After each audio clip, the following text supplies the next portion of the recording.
হামাসের ভাইরা সন্ত্রাসী নয়, হামাসের ভাইরা সন্ত্রাসী নয়, তারা স্বাধীনতাকামী এবং তাদের উপরে এটা জুলুম হচ্ছে, জেনোসাইড হচ্ছে। তাই জেনোসাইডকে জেনোসাইড বলে স্বীকৃতি দেওয়া এটা সবার আগে আমাদের দাবি।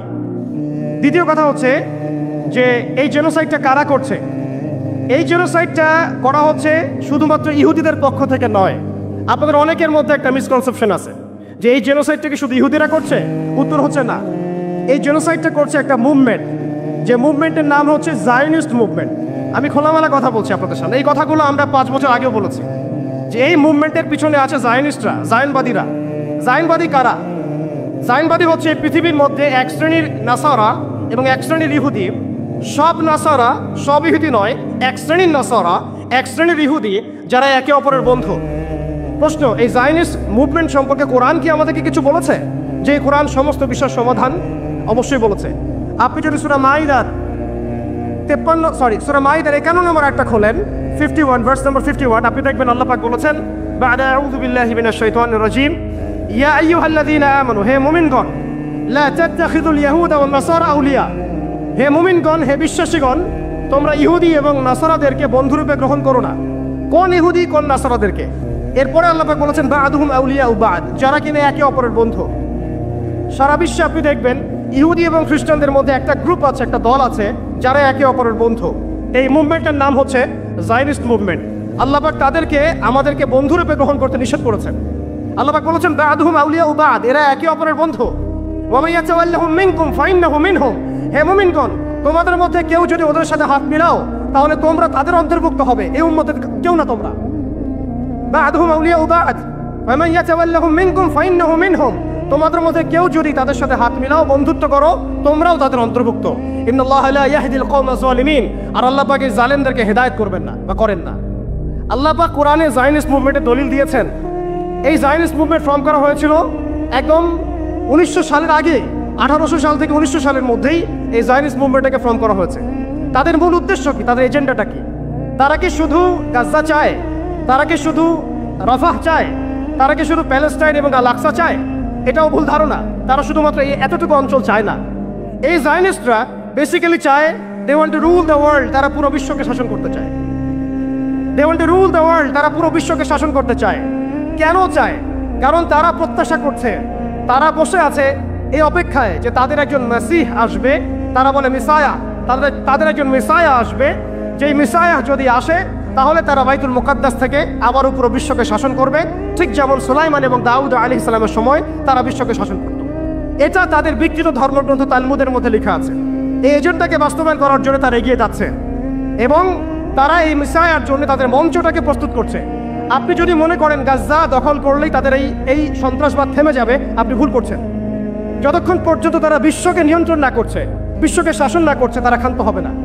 এবং তাদের মূল রাজনৈতিক পটভূমি এবং ভৌগোলিক অবস্থানটা কি হবে সেটাও তারা মেনশন করেছে। তারা চায় পুরো হোলি ল্যান্ডটা দখল করতে। এখন আপনি প্রশ্ন করতে পারেন যে ভাই হোলি ল্যান্ডটা কি? উত্তর হচ্ছে, হোলি ল্যান্ড হচ্ছে সেই জায়গা ইরাকের ইউফ্রেটিস নদী থেকে শুরু করে মিশরের নীল নদ পর্যন্ত। আই রিপিট, ইরাকের ইউফ্রেটিস নদী থেকে শুরু করে মিশরের নীল নদ পর্যন্ত এই পুরো জায়গাটাকে বলা হয় হোলি ল্যান্ড, অর্থাৎ পবিত্র ভূমি, আরদুল মুকাদ্দাসা। কোরআনে বলা হচ্ছে আরদুল মুকাদ্দাসা, ওদের স্ক্রিপচারে বলা হচ্ছে হোলি ল্যান্ড। তাদের মিসাকে ইহুদিরা বলছে মিসায়া এবং খ্রিস্টানরা নাসারারা বলছে অ্যান্টিক্রাইস্ট। যাকে আমরা চিহ্নিত করছি সে হচ্ছে মাসিহুদ দাজ্জাল। তারা এই হোলি ল্যান্ডটাকে স্বাধীন করতে চায়। তারা মিশরের নীল নদ থেকে শুরু করে ইরাকের ইউফ্রেটিস পর্যন্ত পুরো জায়গাটাই দখল করতে চায়। আপনারা যদি মনে করেন গাজা দখল করার পর তাদের এই হামলা থেমে যাবে, আপনি ভুল করছেন। তারা ততক্ষণ পর্যন্ত ক্ষান্ত হবে না যতক্ষণ পর্যন্ত তারা হোলি ল্যান্ডটা দখল না করছে। এবং শেষ জামানায় যে বৃহত্তর মালহামা বা মহাযুদ্ধের কথা বলা হয়েছে, সেই যুদ্ধ হবে ইরাকের ইউফ্রেটিস নদীর সোনার পাহাড়কে কেন্দ্র করে। আস্তে আস্তে সময় সেদিকে এগিয়ে যাচ্ছে। তাহলে তাদের উদ্দেশ্যটা কি? তাদের উদ্দেশ্য হচ্ছে হোলি ল্যান্ডটাকে দখল করে সেখান থেকে তারা দাজ্জালের শাসন কায়েম করতে চায় সারা বিশ্বে। কারা চায়? জায়নিস্টরা চায়। এই ডটসগুলো যদি আপনি মিলাতে না পারেন এবং শুধু বাইরের চোখ দিয়ে আপনি দেখেন, ভিতরের চোখটাকে অন্ধ রাখেন, আপনি এই ওয়ার্ল্ডের জিও পলিটিক্স বুঝতে পারবেন না। শুধুমাত্র বাহ্যিক স্টাডি দিয়ে, বাহ্যিক জিও পলিটিক্স পড়াশোনা করে, বাহ্যিক ইকোনমিক্স পড়াশোনা করে আপনি এই ওয়ার্ল্ডের প্রকৃত জিও পলিটিক্সকে মেলাতে পারবেন না। অর্থাৎ সামনে আসছে দাজ্জালের শাসন, যেটা নবী সাল্লাল্লাহু আলাইহি ওয়াসাল্লাম ইরশাদ করেছেন যে মাসিহুদ দাজ্জাল এই ইহুদিদেরকে নিয়েই এই বিশ্বকে শাসন করবে 40 দিন। কতদিন? 40 দিন। এবং তার প্রথম দিনটা হচ্ছে 1 বছরের সমান, দ্বিতীয় দিনটা হবে 1 মাসের সমান, এবং তৃতীয় দিনটা হবে 1 সপ্তাহের সমান। বাকি দিনগুলো হবে আমাদের দিনের মতোই। এই কথাটা আমাদের প্রিয় নবী মুহাম্মদ রাসূলুল্লাহ সাল্লাল্লাহু আলাইহি ওয়াসাল্লাম তার পবিত্র জবানে বলে গিয়েছেন বিধায় বিশ্ব এদিকে এগিয়ে যাচ্ছে। এরপরে কি হবে সেটাও প্রিয় নবী সাল্লাল্লাহু আলাইহি ওয়াসাল্লাম আমাদেরকে জানিয়ে গিয়েছেন। এইটা আমাদের আসার জায়গা। আমি যে শুরুতে বলেছিলাম যে আমাদের এই সমাবেশটায় আমাদের ফজিলত, আমাদের গুরুত্বটা বেশি তাদের চাইতে। আপনি জানেন এর সমাধান জিহাদ, আপনি যেতে পারছেন না। আপনি জানেন তার সমাধান হচ্ছে সামরিক আগ্রাসন, আপনি চালাতে পারবেন না। আপনি জানেন এর সমাধান হচ্ছে তাদের পুরো শক্তিটাকে শেকড় থেকে কেটে ফেলা, আপনি এটা করতে পারছেন না, কারণ ভবিষ্যতের দিকে পৃথিবী এগিয়ে যাচ্ছে। এরপরের কথা আছে, নবী করিম সাল্লাল্লাহু আলাইহি ওয়াসাল্লাম বলেছেন এই দাজ্জালের শাসন চিরস্থায়ী হবে না। এটাই হচ্ছে আমাদের আসার জায়গা, এবং তরুণ প্রজন্মকে এটাই আমরা শেখাতে চাই, জানাতে চাই। এই দাজ্জালের শাসনটা চিরস্থায়ী হবে না। নবী সাল্লাল্লাহু আলাইহি ওয়াসাল্লাম বলেছেন দাজ্জাল এবং তার অনুসারীরা যখন বিশ্বকে শাসন করার দিকে এগিয়ে যাবে, আল্লাহ রাব্বুল আলামিন তাওহীদপন্থীদের এই কালিমার পতাকার কাফেলা গঠন করবেন ইনশাআল্লাহ। এবং এই কাফেলার মধ্যেই থাকবে ইমামুল মাহদী ইনশাআল্লাহু আযজা ওয়া জাল্লা। এবং তিনি বলেছেন নবী সাল্লাল্লাহু আলাইহি ওয়াসাল্লাম ফালা নি'মাল আমিরু আমিরুহা ওয়ালা নি'মাল জাইশু যালিকাল জাইশ। কতই না উত্তম হবেন সেই আমির এবং কতই না উত্তম হবেন সেই সেনাবাহিনী। তোমরা যদি বরফের উপর সাঁতার কেটেও হয় তবুও সেই জাইশের মধ্যে যোগ দিও। এটা আমাদের সামনে আসতে যাচ্ছে। পৃথিবীর প্রত্যেকটা জায়গায় আপনি দেখবেন তাওহীদপন্থীদের কাফেলা গঠন হবে, ইসলামী রাষ্ট্রগুলো দাঁড়িয়ে যাবে ইনশাআল্লাহ।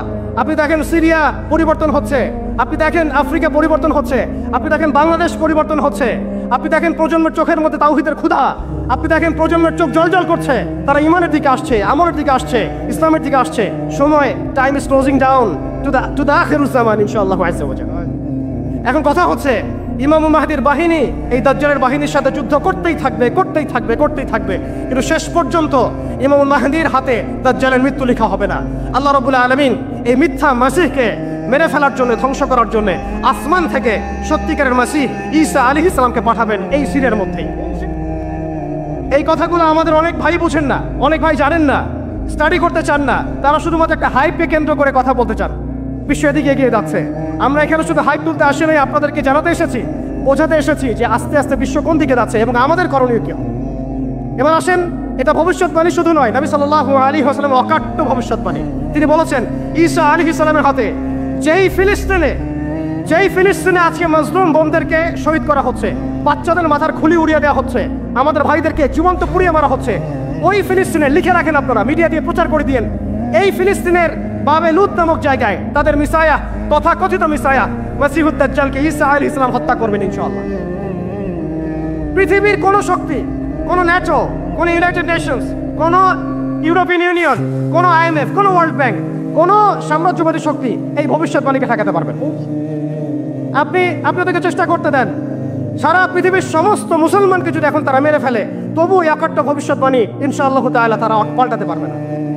এটা আমাদের আসার জায়গা, এটাই হচ্ছে চূড়ান্ত বিজয়। এবং ঈসা আলাইহিস সালামের হাতে আগামী 40 বছর লিখে রাখেন আপনারা, এরপরের 40 বছর ওই বাইতুল মুকাদ্দাস থেকেই সারা বিশ্বে ইসলামী খিলাফা কায়েম হবে ইনশাআল্লাহ। যে খিলাফা শব্দটা এখন রাজনৈতিকভাবে আপনারা নিতে পারেন না, হজম করতে পারেন না।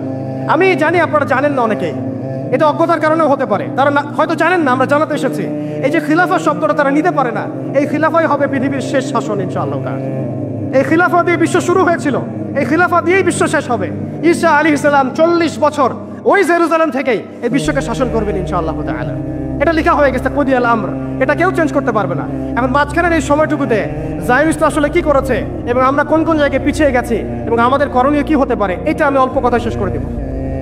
এক কথায় দেখুন, জায়নিস্ট মুভমেন্ট গঠন করার পরে তারা সর্বপ্রথম, ভালো করে খেয়াল করেন, তারা সর্বপ্রথম একটা ঐক্যবদ্ধ প্ল্যাটফর্ম এনেছে। আমরা দেখেন সারা বিশ্বে এখন পর্যন্ত মুসলিমরা একটা ঐক্যবদ্ধ প্ল্যাটফর্ম করতে পারি নাই। তারা ঐক্যবদ্ধ একটা প্ল্যাটফর্ম করেছে এবং সেই প্ল্যাটফর্মকে কেন্দ্র করে তারা সবার আগে খেলাফত ব্যবস্থাকে ধ্বংস করেছে, অটোম্যানদেরকে তারা পরাজিত করেছে। প্রথম বিশ্বযুদ্ধের সেই 1914 থেকে 18-এর মধ্যে তারা বাইতুল মুকাদ্দাসে প্রথম ঢুকেছে এবং তাদের সহযোগী ছিল পশ্চিমা বিশ্ব এবং ব্রিটেন। আজকে আমরা ইসরায়েলের এগেনস্টে কথা বলি ঠিকই, কিন্তু পশ্চিমা বিশ্বের এগেনস্টে আমরা কথা বলতে পারি না, আমরা ব্রিটেনের এগেনস্টে কথা বলতে পারি না। আজকে আমরা ইসরায়েল বিরোধী কথা বলি ঠিকই, আমেরিকার এগেনস্টে আমরা কথা বলতে পারি না। আজকে আমরা তাদের পণ্য বয়কট নিয়ে কথা বলি, এটাও দরকার আছে, কিন্তু তাদের আদর্শ দিয়ে আমাদের ব্যক্তি জীবন, পারিবারিক জীবন, সামাজিক জীবন, ইভেন রাজনৈতিক অর্থনৈতিক জীবন পর্যন্ত ঢেলে সাজানো হয়েছে, এগুলো আমরা ছাড়তে পারি না। অতএব শুধু এক পেশে দৃষ্টিভঙ্গি দিয়ে আপনি সমস্যার সমাধান করতে পারবেন না। এই সমস্যা অনেক গভীর এবং এটা এত দেরি হয়ে গেছে। আমরা 100 বছর পরে এগুলো নিয়ে কথা বলছি, বিগত 100 বছর আগেই আমাদের এগুলো নিয়ে সচেতন হওয়া উচিত ছিল। এমন নয় যে তৎকালীন সময়কার ভাইরা সচেতন ছিলেন না বা তারা কাজ করেন নাই, করেছেন, কিন্তু এটাই পরীক্ষা, এটা আল্লাহ পাকের মহাপরিকল্পনা। এভাবেই আল্লাহ রাব্বুল আলামিন আমাদেরকে পরীক্ষা করছেন, আমরা হকের পথে থাকি না বাতিলের পথে থাকি। এরপরে এই জায়নিস্ট মুভমেন্ট গঠন করার পর, অটোমান এম্পায়ার থেকে ধ্বংস করার পরে একটা খিলাফা রাষ্ট্র থেকে আমাদেরকে 57টা বিচ্ছিন্ন ছোট ছোট রাষ্ট্র দেওয়া হয়েছে, অর্থাৎ কাঁটাতারের বেড়ার মধ্য দিয়ে আমাদেরকে ভাগ করে ফেলা হয়েছে। এখানকার লক্ষ কোটি যুবক যদি চায় যে আমরা ইসরায়েলকে যুদ্ধ করব, তারা যেতে পারবে না। সৌদি আরব থেকে চাইলে যেতে পারবে না, ইয়েমেন থেকে চাইলেও যেতে পারছে না, মিশর থেকে চাইলেও যেতে পারছে না, মালয়েশিয়া থেকে চাইলে যেতে পারছে না, তুরস্ক থেকে চাইলে যেতে পারছে না, পাকিস্তান আফগানিস্তান থেকে চাইলেও অনেকে যেতে পারছেন না। কারণ একটাই, জাতীয়তাবাদ, জাতীয়তাবাদ এবং জাতীয়তাবাদ। আমরা একটা ধোকার মধ্যে আছি। ওরা আমাদেরকে 4টা গোলকধাঁধায় ফেলে রেখেছে। অটোম্যানদেরকে ধ্বংস করার পরে, খেলাফা ব্যবস্থা ধ্বংস করার পরে যারা আমাদেরকে 4টা দেবতা দিয়ে দিয়েছে। আমি শব্দটা দেবতা বললাম এই অর্থে, কারণ এই মন্ত্রগুলোর আমরা তন্ত্র মন্ত্রগুলোর পূজা করছি আমরা। ওই আইয়ামে জাহিলিয়াতে যেমন ছিল লাত, উজ্জা, হুবল আর মানাত, সেই আইয়ামে জাহিলিয়াতে যেমন ছিল লাত, উজ্জা, হুবল আর মানাত, ঠিক এইভাবে খেলাফত ব্যবস্থা ধ্বংস করার পরে তারা আমাদেরকে প্রথম দিয়েছে জাতীয়তাবাদ, ন্যাশনালিজম। এর মধ্য দিয়ে আমাদেরকে বিভক্ত করে ফেলেছে তারা। আপনি চাইলেও তাদের সাথে আপনি যোগ দিতে পারবেন না, আপনি চাইলেও হামাসের ভাইদেরকে সাহায্য করতে পারবেন না, আপনি চাইলেও মাজলুমদের পাশে দাঁড়াতে পারছেন না, কারণ কাঁটাতারের বেড়া দিয়ে আপনাকে আটকে দেওয়া হয়েছে। এরপরে ওরা আমাদেরকে গিলিয়ে দিয়েছে ধর্মনিরপেক্ষতাবাদ। এই মতবাদ দিয়ে মানুষকে ধর্মীয় জীবনে ইসলামের মধ্যে সীমাবদ্ধ করা হয়েছে। রাজনৈতিক জীবন, অর্থনৈতিক জীবন, সামাজিক জীবন, শিক্ষা এবং সংস্কৃতির মধ্য থেকে ইসলামকে বিদায় ঘটানো হয়েছে। এটা হচ্ছে একটা কুফরি মতবাদ, শিরকি মতবাদ।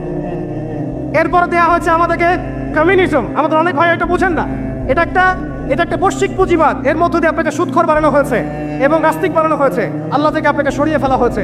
কালিমার পতাকা লা ইলাহা ইল্লাল্লাহ মুহাম্মাদুর রাসূলুল্লাহ থেকে আপনাকে সরায় দেওয়া হয়েছে। এরপরে আরেকটা মতবাদ দেওয়া হয়েছে তথাকথিত গণতন্ত্র। এই গোলকধাঁধায় আমরা অনেকে পড়ে গেছি। এই তথাকথিত গণতন্ত্রগুলো, ধর্মনিরপেক্ষতাবাদ, জাতীয়তাবাদ, এই কমিউনিজম, এই সমস্যার হাল আপনাকে কখনোই দিবে না। এরা আপনাকে একটা গোলকধাঁধায় ফেলে রাখবে। এরা আপনাকে চারতন্ত্রের পূজায় লিপ্ত রেখেছে এবং এর মধ্য দিয়ে আপনাদেরকে ইন্টারনালি তারা ব্যস্ত রেখেছে। এক ভাই আরেক ভাইয়ের সাথে মারামারি করতে থাকবেন, একটা জাতিগত ঐক্য কখনো আপনি করতে পারবেন না। এই মন্ত্রগুলো দিয়ে আমাদেরকে বিভক্ত করে দেওয়ার পরে তারা ব্যাংকিং ব্যবস্থার নিয়ন্ত্রণ নিয়েছে, ওয়ার্ল্ড ব্যাংকের মধ্য দিয়ে, IMF এর মধ্য দিয়ে, ইত্যাদি ব্যবস্থার মধ্য দিয়ে, ফেডারেল রিজার্ভ ব্যাংকের মধ্য দিয়ে। শুধু তাই নয়, তারা আমাদের গোল্ড কয়েন, গোল্ড দিনার, সিলভার দিরহামকে উঠিয়ে দিয়েছে, দিয়ে আমাদেরকে কাগজের টাকা দিয়েছে, যার মধ্যে ইন্টারেন্সিক কোনো ভ্যালু নাই। এটা অরিজিনাল কোনো সম্পত্তি না। এরপর তারা আমাদেরকে কান্ট্রিতে তো বিভক্ত করেছেই, তন্ত্রমন্ত্র গিলিয়েছেই, ব্যাংকিং ব্যবস্থা তো দখল করেছেই, ইউনাইটেড নেশনসও গঠন করেছে। সমস্ত বড় বড় মিডিয়াগুলো তারা হাতের মুঠায়, হাতের কবজার মধ্যে নিয়ে এসেছে। আপনি খেয়াল করে দেখেন, পুরো বিশ্বে মিডিয়া দিয়ে তারা যুদ্ধ চালিয়েছে। পুরো বিশ্বে মিডিয়া দিয়েই তারা মুসলমানদেরকে জঙ্গি সন্ত্রাসী বানিয়েছে। পুরো বিশ্বে বড় বড় মিডিয়াগুলোর মধ্য দিয়ে তারা মুসলমানদেরকে জঙ্গি এবং সন্ত্রাসী বানিয়েছে। এটা সত্য কথা, সবাই জানি আমরা এগুলো। আমরা সত্যের পথে দাঁড়াই, এখনো সময় আছে, আল্লাহ পাক আমাদেরকে বোঝার তৌফিক দান করেন। এরপর তারা প্রযুক্তিগত নিয়ন্ত্রণ নিয়েছে। আপনি দেখেন, AI সিস্টেমের মধ্য দিয়ে ঘরে বসে কিবোর্ডের একটা ক্লিপের মধ্য দিয়ে দূর থেকে একটা মানুষকে বোম মেরে উড়িয়ে দিচ্ছে। আপনি এটাকে কিভাবে নিচ্ছেন? এরা প্রযুক্তিগত উৎকর্ষের দিকে এতদূর চলে গিয়েছে যে ঘরে বসে তারা যে কোনো মানুষকে হত্যা করার এখতিয়ার নিয়ে নিয়েছে। সমস্ত মুসলিমদের ডেটা, সমস্ত মুসলিমদের তথ্য, সমস্ত মুসলিম কান্ট্রির ইন্টারনাল যে অ্যাক্সেসগুলো, এই সমস্ত কিছু তাদের নখদর্পণে চলে আসছে শুধুমাত্র প্রযুক্তিগত উৎকর্ষের মধ্য দিয়ে। শুধু তাই নয়, ব্যাংকিং সিস্টেম, প্রযুক্তিগত উৎকর্ষ, মিডিয়া ছাড়াও তারা শিল্প, সংস্কৃতি এবং আদর্শগত দিক থেকেও আমাদেরকে তাদের দাস বানিয়ে দিয়েছে। এইভাবে আস্তে আস্তে আস্তে আস্তে, একদিনে নয় ভাই, প্রিয় ভাইয়েরা, তাওহীদি জনতা, একদিনে নয়, বিগত প্রায় 100 বছর তারা এইভাবে মুসলিমদেরকে দমন পীড়নের মধ্য দিয়ে, একটা বড় মাস্টার প্ল্যানের মধ্য দিয়ে শুধুমাত্র একটা কাজই করে যাচ্ছে। তারা মাসিহুদ দাজ্জালের আগমনের জন্য এই পবিত্র ভূমির জায়গাটাকে উন্মুক্ত করছে। এর বেশি আর কিচ্ছু না, এর বেশি আর কিচ্ছু না। আপনি যত কিছুই Milan, dot Milan, United Nations Milan, European union Milan, ওদের প্রযুক্তিগত উন্নয়ন মিলান, মানুষ চাঁদে যাচ্ছে, মঙ্গলে যাবে, ঠিক আছে, গণতন্ত্র কায়েম হবে, ইত্যাদি ইত্যাদি, ইলেকশন হবে, যা কিছু আপনি মিলান, আখিরুজ জামানের কনক্লুশন এখানে গিয়ে মিলবে। অতএব আমাদের সবাইকে আমাদের ভিতরের চোখটাকে উন্মুক্ত করতে হবে। এই সময়টুকুর মধ্যে আমরা এই গোলকধাঁধার মধ্যে পড়ে গেছি, এটা আমাদের পরীক্ষা। এর মধ্যে শুধু 100 বছরে একবার দুইবার নয়, দফায় দফায় আমরা ক্যালকুলেশন করেছি, প্রায় 300 থেকে 400টা 300 থেকে 400টা জেনোসাইড তারা ঘটিয়েছে এই গাজার মধ্যে, এই রাফার মধ্যে, এই ফিলিস্তিনের মধ্যে, এই বাইতুল মুকাদ্দাসের আশেপাশের জায়গাগুলোর মধ্যে। বিশ্ব মিডিয়া নীরব। আপনি বলেন, অনেস্টলি বলেন তাদেরকে সহযোগিতা করেছে কারা? পশ্চিমারা। তাদেরকে অস্ত্র দিয়েছে কারা? ব্রিটেন। তাদেরকে সামরিক সহযোগিতা কে দিয়েছে? এই আমেরিকা। তাদেরকে এই ব্যাংকিং সিস্টেম কে দিয়েছে? এই পশ্চিমারাই। তাদেরকে মারণাস্ত্র তুলে দিয়েছে কারা? শিশুদেরকে বন্দি করার এখতিয়ার কারা দিয়েছে? তাদেরকে কারা এইভাবে শক্তিশালী করেছে? উত্তর এক কথায় আসবে, পশ্চিমারা, পশ্চিমা বিশ্ব, আমেরিকান রেজিম এবং জায়নিস্ট মুভমেন্ট। অতএব আপনাকে আমাকে সতর্ক হতে হবে, আমরা শুধুমাত্র যেন ইসরায়েলকে আমাদের শত্রু হিসেবে চিহ্নিত না করি, বরং ইসরায়েলের সাথে যারাই হাত মিলিয়েছে এবং যারাই তাকে বন্ধুরূপে গ্রহণ করেছে, এই শত্রুদেরকেও আমাদেরকে শত্রু হিসেবে চিহ্নিত করতে হবে। একটা কথা স্পষ্ট করে জেনে রাখবেন, আপনার শত্রু এবং আপনার শত্রুর বন্ধু আমার শত্রু। আমাদের শত্রু যেমন আমাদের শত্রু, ঠিক আমাদের শত্রুর বন্ধু আমাদের শত্রু। আপনাদেরকে আরও একটা কম সম্পর্কে সতর্ক করে রাখি, যেই কম তাদের সাথে হাত মিলিয়েছে এবং আমরা দেখতে পাচ্ছি যে তারাও সেখানে সৈন্য পাঠিয়েছে এবং তারা গর্ব করে বলছে যে আমাদের 6,500 সৈন্য সেখানে যুদ্ধ করছে। আমি এটা বলতে চাই নাই, কিন্তু আমি আপনাকে বলতে বাধ্য হলাম। দেখুন, আপনি অমুসলিম হন, আমার কোনো আপত্তি নাই, কিন্তু আপনি মাজলুমদের পক্ষ নেন, জালেমের পক্ষ নিয়েন না। আশা করা যায় আপনি যদি মাজলুমদের পক্ষ নেন, আল্লাহ চাইলে কোনো না কোনোদিন আল্লাহ আপনাকে হেদায়েত দিতে পারেন। আপনাকে স্পষ্ট করে কথা বলা শিখতে হবে। আল্লাহ রাব্বুল আলামিন বলেছেন, লাতাজিদান্না আশাদ্দান নাস আদাওয়াতাল লিল্লাযিনা আমানুল ইয়াহুদ ওয়াল্লাযিনা আশরাকু। এর আগের আয়াতে শুনেছেন ইহুদি এবং নাসারা একে অপরের বন্ধু। এই আয়াতে সূরা মাইদার এই 82 নম্বর আয়াতে আল্লাহ পাক বলেছেন যে আরও একটা কওম আছে, যেই কওম মুসলিমদের সাথে সবচেয়ে বেশি শত্রুতা পোষণ করে। 1 নম্বর কওম হচ্ছে ইহুদি এবং দ্বিতীয় কওম হচ্ছে মুশরিকিন, যারা মুশরিক। আপনি দেখুন সারা ওয়ার্ল্ডে এখন ইসরায়েলের সবচেয়ে বড় বন্ধুরাষ্ট্র কারা? বলুন, ইসরায়েলের সবচেয়ে বড় বন্ধুরাষ্ট্র কারা? আপনার বাড়ির পাশে নব্য ইসরায়েল। আমরা বড় ইসরায়েল সম্পর্কে সচেতন আছি কম বেশি, কিন্তু আপনার ঘরের পাশেই নব্য ইসরায়েলে জন্ম হয়েছে, এই ব্যাপারে আমাদের সচেতনতা নাই। তারা সংসদ ভবনে তাদের সংসদে ফখর করে বলছে যে আমরা 6,500 সৈন্য পাঠিয়েছি, আমাদের হয়ে যুদ্ধ করছে। নাউযুবিল্লাহি মিন যালিক। তার মানে আপনারা প্রমাণ করলেন। আচ্ছা বলেন, খ্রিস্টানদের সাথে না হয় তাদের সম্পর্ক আছে, তারা আহলে কিতাব, আপনাদের সাথে তাদের কি সম্পর্ক? খ্রিস্টানদের সাথে না ইহুদিদের একটা সম্পর্ক আছে, তারা আহলে কিতাব দাবি করে তারা, কিন্তু আপনাদের সাথে যারা পৌত্তলিক তাদের সাথে এই ইহুদিদের কি সম্পর্ক? শুধু তাই নয়, আমরা লক্ষ্য করছি, আমরা আমাদের পার্শ্ববর্তী নব্য ইসরায়েলের মধ্যে লক্ষ্য করছি মুসলিমদেরকে তারাবির নামাজে টর্চার করা হলো, হোলি উৎসবের নামে মুসলিমদেরকে নির্যাতন করা হলো। আমরা দেখলাম সেখানে গরুর মাংস বহন করার অপরাধে পিটিয়ে মুসলিমকে হত্যা করা হয়েছে। লক্ষ লক্ষ একর জমি যেগুলো আমরা ওয়াকফ করেছিলাম, সেই জমিগুলোকে রাষ্ট্রীয়ভাবে বাজেয়াপ্ত করা হয়েছে। আমি যদি একটা জমি মাদ্রাসায় দান করি, আপনার কোন এখতিয়ার আছে সেটাকে আপনি রাষ্ট্রীয় বাজেয়াপ্ত করতে পারেন? এখানে মানবতা কোথায়? এখানে গণতন্ত্র কোথায়? এখানে এই ইউনাইটেড নেশনস কোথায়? ইউরোপিয়ান ইউনিয়নগুলো কোথায়? আপনাদের এই সব তথাকথিত তন্ত্রমন্ত্রগুলো এবং তথাকথিত মতবাদগুলো একটা এজেন্ডাই বাস্তবায়ন করছে। তারা পুরো বিশ্বে শুধু দাজ্জালের শাসন কায়েম করতে চায়। এখন মুসলিম ভাইরা, সর্বশেষ কথা হচ্ছে, আমরা উদাত্তভাবে আহ্বান জানাবো, আপনি যে কোনো ধর্মের হন, যে কোনো বর্ণের হন, আপনি যে কোনো ভাষার হন, যে কোনো জাতির হন, আপনি জালেমের পক্ষ নিয়েন না, মাজলুমের পক্ষ নেন। এখানে আমরা আপনাদেরকে কটাক্ষ করতে আসি নাই, আমরা সত্য উন্মোচন করতে আসছি। আপনি জালেমের পক্ষ নিয়েন না, মাজলুমের পক্ষ নেন। আল্লাহ চান তো কোনো না কোনো দিন আল্লাহ আপনাকে হেদায়েত দিবেন ইনশাআল্লাহ। আপনি মানবতার দাবি থেকে এই জায়গায় দাঁড়ান। এই অবস্থা যখন চলছিল তখন কি আমরা ঘুমিয়েছিলাম? উত্তর না। বিগত 100 বছর আমরা ঘুমিয়ে থাকি নাই, সবাই চেষ্টা করেছে কম বেশি, কিন্তু এইসব তন্ত্রমন্ত্রের জালের মধ্যে পড়ে, এইসব তন্ত্রমন্ত্রের গোলকধাঁধায় পড়ে, এইসব নৈতিকতার অবক্ষয়, ইমানের দুর্বলতা, হারাম খাওয়া, সুদে লিপ্ত হওয়া, আমাদের এই মাদক, এই জেনা, এই ফ্রি মিক্সিং, এই পর্নোগ্রাফি, এই সমস্ত কিছুর মধ্য দিয়ে আজকে আমরা আমাদের সেই ইমানি জজবাকে হারিয়ে ফেলেছি। এখন সময় হচ্ছে সেই জজবাকে আবার ফিরিয়ে নিয়ে আসা।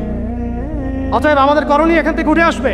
দেখুন, আপনি গাজায় গিয়ে যুদ্ধ করতে না পারলেও যে অনিবার্য যুদ্ধ তারা আমাদের উপর চাপিয়ে দিবে, সেটা কিন্তু এই অঞ্চলের দিকেও ছড়িয়ে পড়বে।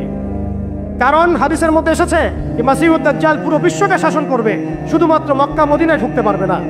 অতএব সারা বিশ্বের মধ্যে সে যুদ্ধের দাবানল ছড়িয়ে দিবে, এতে কোনো সন্দেহ নাই। আপনি খেয়াল করে দেখেন, আফ্রিকার কন্টিনেন্ট, ইয়েমেনের কন্টিনেন্ট, অ্যারাবিয়ান কন্টিনেন্ট এবং আমাদের এই আঞ্চলিক কন্টিনেন্ট, প্রত্যেকটা কন্টিনেন্টের মধ্যেই তারা যুদ্ধ ছড়িয়ে দিয়েছে এবং তারা একটা ভাষা আমাদেরকে শিখিয়ে দিয়েছে, অপশন দিয়ে দিয়েছে, হয় আপনি তাদের দাসত্ব করবেন, না হলে আপনি মরবেন। তারা আপনাকে আমাকে একটা অপশন দিয়েছে, আপনি তাদের দাসত্ব করেন, তারা আপনাকে ভালো রাখবে। আপনি তাদের দাসত্ব করবেন না, তারা আপনাকে মাটির সাথে মিশিয়ে ফেলবে। যেসব মুসলিম কান্ট্রি এখন খেয়াল করে, যেসব মুসলিম কান্ট্রি তাদের দাসত্ব করেছে, যেসব মুসলিম কান্ট্রি তাদের দাসত্ব করেছে, তাদের আনুগত্য করেছে, সেই সব আরব মুসলিম কান্ট্রিকে তারা কিছুই বলছে না, কিছুই করছে না। তাদের কাছে তেল আছে, সেই তেল তারা দিচ্ছে। তাদের কাছে অর্থনৈতিক সাপোর্ট আছে, তারা দিচ্ছে। তাদের জমি ব্যবহার করে সেখানে বোম্বিং করা হয়েছে। আমরা দেখেছি কিভাবে পাকিস্তানের জমি ব্যবহার করে আফগানিস্তানে বোম্বিং করা হয়েছে। আমরা দেখেছিলাম ইরাক ইরান যুদ্ধ লাগিয়ে সেখানে বোম্বিং করা হয়েছিল। আমরা লিবিয়া, সোমালিয়া, মালি, এই তারপরে আপনার ইয়েমেন, জর্ডান, লেবানন, প্রত্যেকটা জায়গার মিসাল দিতে পারি যেখানে মুসলিম ভূমিগুলোকে ব্যবহার করে তারা মুসলিমদের উপর বোম্বিং করেছে আর মুনাফিকদেরকে তাদের সহযোগী হিসেবে রেখেছে। অতএব তাদের অপশন হচ্ছে, হয় আপনি তাদের দাসত্ব করবেন, না হলে মরবেন। যারা দাসত্ব করেছে তারা সুখে আছে, তাদের কোনো সমস্যা নাই। ইভেন গাজাবাসীর কান্না ওদের কানে পৌঁছায় না। এই বাচ্চাদের মগজের খুলি তাদের কাছে, তাদের চোখে ভাসে না। এই বন্ধের ধর্ষণের চিৎকার তাদের কাছে যায় না। এই শিশুদের হাহাকার তাদের কাছে যায় না। এক ফোঁটা পানির জন্য তারা কাঁদছে, এই কান্না তাদের কাছে যায় না। তাদের এই হৃদয় নেফাক দিয়ে এমনভাবে পরিপূর্ণ হয়ে গেছে, তাদের কাছে এই মানবতাহীনতার এই কাজগুলো, দৃষ্টান্তগুলো ওদের কলমের মধ্যে কোনোই দাগ কাটছে না। প্রিয় ভাইরা, এটা কেন হয়েছে? তাদের নেফাকির কারণে। অতএব আপনি যদি দাসত্ব করেন, নেফাকিতে চলে যান, আপনারও কোনো সমস্যা হবে না। কিন্তু আমি অনেস্টলি প্রশ্ন করতে চাই, আপনার মধ্যে কি আল্লাহর ভয় নাই? আপনার আমার মধ্যে কি কাল কিয়ামতের মানে জবাবদিহিতার ভয় নাই? আপনি আমি কি লা ইলাহা ইল্লাল্লাহ বিশ্বাস করি না? আপনি আমি কি মুহাম্মদুর রাসূলুল্লাহ বিশ্বাস করি না? আপনি আমি কি মুহাম্মদ রাসূলুল্লাহর উম্মত নই? অতএব আমরাও কখনোই কারো দাসত্বের দিকে যাব না ইনশাআল্লাহ।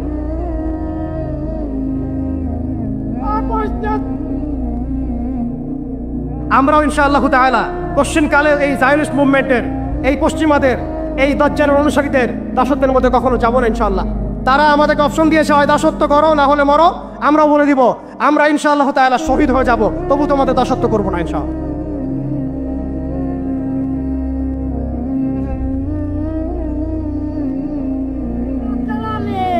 প্রিয় ভাইরা, আমি আর লম্বা করছি না, আমি শেষ করে দিচ্ছি। আর অল্প কিছু কথা বলবো আপনাদেরকে। দেখুন, আমাদের করণীয় কি হতে পারে? আমাদের প্রথম করণীয় হচ্ছে ভাই, আপনার আমার সচেতনতা তৈরি করা। আপনি আমি এখনো ঘুমাচ্ছি। তারা বিশ্বকে গ্রাস করার ষড়যন্ত্র করেছে বিগত 200 বছর থেকে। আমরা ঘুমিয়ে আছি। আপনি মনে করবেন না এই ফেতনাগুলো বাংলার মাটিতেও আসবে না। একদিন অবশ্যই আসবে, দেখে নিয়ে। আমি বলে দিচ্ছি, এই ফেতনাগুলো বাংলার মাটিতেও অবশ্যই আসবে ইনশাআল্লাহ, দেখে নিয়েন আপনারা। এবং সারা বিশ্বকে গ্রাস করার যে পায়তারা তারা করেছে, এটা নতুন কোনো এজেন্ডা নয়, এটা ওদের সুদূর প্রসারী 100 বছরের প্ল্যান। আমাদেরকে একটা সুদূর প্রসারী পরিকল্পনা করে আগাতে হবে। শুধু আবেগ দিয়ে, একদিনের শোডাউন দিয়ে, একটা লং মার্চ দিয়ে, একটা মিছিল দিয়ে, একটা পতাকা উড়িয়ে আপনি সমস্যার সমাধান করতে পারবেন না। সবার আগে আমাদেরকে সচেতন হতে হবে, হীনমন্যতা ত্যাগ করতে হবে, নবী সাল্লাল্লাহু আলাইহি ওয়াসাল্লামের সেই ভবিষ্যৎবাণীর দিকে চোখ রাখতে হবে, এবং সামনে যে মুসলিমদের হাতে বিশ্ব আসবে, এই ইস্তেকামাত আপনার কলমের মধ্যে বদ্ধমূল থাকতে হবে।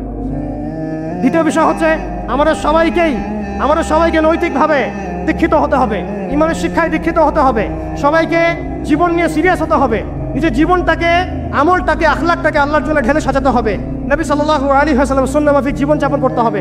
এর সাথে আমাদের রাষ্ট্র ব্যবস্থায় যারা আছেন, সরকারে যারা আছেন, প্রশাসনে যারা আছেন, সমস্ত ভাইদেরকে মহব্বতের সাথে দাওয়াত দিতে হবে। ইনশাআল্লাহ এই মানুষগুলোর মধ্যে থেকে দেখবেন আগামীর খালিদ বের হয়ে আসছে। এই মানুষগুলোর মধ্যে আগামীর ওমর বের হয়ে আসবে ইনশাআল্লাহ। আমাদের পুলিশ ভাইদেরকে, আনসারদেরকে, বিজিবিকে, সেনাবাহিনীকে, আমাদের ঊর্ধ্বতন কর্তৃপক্ষকে, এমনকি এমপি মন্ত্রী সবাইকেই এই বিশ্বের বর্তমান প্রেক্ষাপট সহ ভবিষ্যৎ এবং বাস্তবতাটাকে বোঝাতে হবে, দাওয়াতটাকে আমভাবে প্রচার করতে হবে। একই সাথে আমাদের দেশের মধ্যে যত ইসলামিক দল আছে, যত ইসলাম ভাবাপন্থী, ইসলামিক মনোভাব সম্পন্ন মানুষ আছে, তাদের সবার মধ্যে একটা ঐক্যবদ্ধ প্ল্যাটফর্ম নিয়ে আসতে হবে। এখানেও যদি আপনি সাম্প্রদায়িক হয়ে যান, আপনি আগামীতে বাংলাদেশের কনফ্লিক্ট এড়াতে পারবেন না। আমরা সেই যুদ্ধে জিততে পারবো না। আমাদের অনৈক্যই হচ্ছে আমাদের সবচেয়ে বড় দুর্বলতা। এই অনৈক্যটাকে আমাদেরকে দূর করতে হবে। আল্লাহ পাক তৌফিক দান করেন। আমরা সর্বমহলে দাওয়াতের কাজ করব, সবাইকে আমভাবে দাওয়াত দিব, সারা বিশ্বের বর্তমান অবস্থা বুঝাবো, ভবিষ্যৎটা বুঝাবো এবং বাস্তবতাটাকে বুঝাবো ইনশাআল্লাহ। একই সাথে আমরা ঐক্যবদ্ধ হয়ে যাব, জীবন নিয়ে সিরিয়াস হয়ে যাব। আমরা আমাদের জায়গা থেকে যা পারি, যার যা সামর্থ্য আছে, বলতে পারলে বলবেন, লিখতে পারলে লিখবেন, অর্থনৈতিক সহযোগিতা করতে পারলে সেটা করবেন। আপনি যদি ভালো স্কলার হন, আপনি ইলম দিয়ে খেদমত করবেন। আপনি পলিটিক্যাল লিডার হলে আপনি পলিটিক্স দিয়ে খেদমত করবেন। ইকোনমিস্ট হলে ইকোনমি দিয়ে খেদমত করবেন। আপনার মধ্যে প্রযুক্তিগত যদি উৎকর্ষ থাকে, সেটা দিয়ে আপনি উম্মাকে খেদমত করেন। যার মধ্যে আল্লাহ পাক যা দিয়েছেন তাই দিয়েই আমাদেরকে এই যুদ্ধে শরীক হতে হবে ইনশাআল্লাহ। মনে রাখবেন,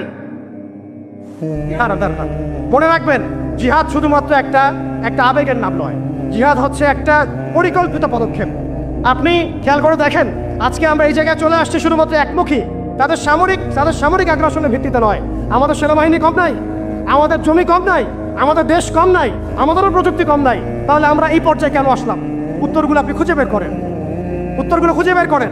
আমাদেরও সেনাবাহিনী আছে, আমাদেরও রাষ্ট্র আছে, আমাদেরও জনবল আছে, আমাদের 200 কোটি মুসলমান আছে, আমাদের অর্থ ব্যবস্থা আছে, আমাদেরকে আল্লাহ পাক জমিন দিয়েছেন, কি দেন নাই আল্লাহ রাব্বুল আলামিন আমাদেরকে? তারপরে কেন এই জায়গায়? এর উত্তর আপনি খুঁজে বের করেন। উত্তর হচ্ছে একটাই, উত্তর একটাই। আল্লাহ পাক কোরআনে বলেছেন, ইন তানসুরুল্লাহ ইয়ানসুরুকুম। ভালো করে শুনেন, সূরা মুহাম্মদ পড়ে দেখবেন, ইন তানসুরুল্লাহ ইয়ানসুরুকুম। তোমরা যদি আল্লাহকে সাহায্য করো তবেই আল্লাহ তোমাদেরকে সাহায্য করবেন।